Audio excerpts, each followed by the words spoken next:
কোরআন শরীফে মাকে নিয়ে কথা বলছে দে বিসমিল্লাহির রহমানির রহিম ওয়াকাদা রাব্বুকা আল্লা তা'বুদু আমি আল্লাহর ইবাদতের সাথে সাথে ইল্লাহিয়াহু ওয়া বিল ওয়ালিদাইনি ইহসানা তোমাদের মা বাবার সেবা শুরু করে দাও ইম্মা ইয়াকুলু গন্না ইলদাকাল কিবর তোমাদের মা বাবা দুটোই বুড়ো হয়ে গেছে দুহুমা আউ কিলাহুমা ফালা তাকুল্লাহুমা ফিউ নো মা আছে নো বাপ আছে ওয়ালা তানাগার হুমা তাদেরকে দমক দিও না কাউলান করিমা তোমরা তাদের সাথে নম্র ভদ্রভাবে কথা বলিও ওয়াকফিদিনা ওয়া ফানা গাযুল মিনার রহমাতিক ওয়া কুর রাব্বিল হামহুমা কামা রাব্বায়ানি সগীরা ছোটকালে যেভাবে তোমাদেরকে তোমাদের মা বাবা বড় করছে এখন তারা বৃদ্ধ থেকেও ছোট হয়ে গেছে তাদেরকে এখন তোমরা লালন পালন করার পালা এজন্য আমি এটার কর্তব্য না পালন করলাম। মাশাআল্লাহ। ভাই তোমার নাম কি? মঈনুদ্দিন।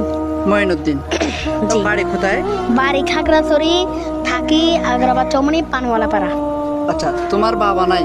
জি মা আছে? আছে। আচ্ছা, তোমরা কয় ভাই কয় বোন? আমি একলা। তুমি একলা? ভাই বোন নাই? মা কি করে? মা কিছু করে না, আমি জীবিত থাকতে আমার আম্মুর কোনো কাজ করতে দিব না। মাশাআল্লাহ। আচ্ছা, তুমি তো চোখে দেখো না জি না। যে মানুষে যেগুলা টাকা দেয় ওগুলা দিয়ে তুমি তোমার মাকে চালাও? জি। ঠিক আছে।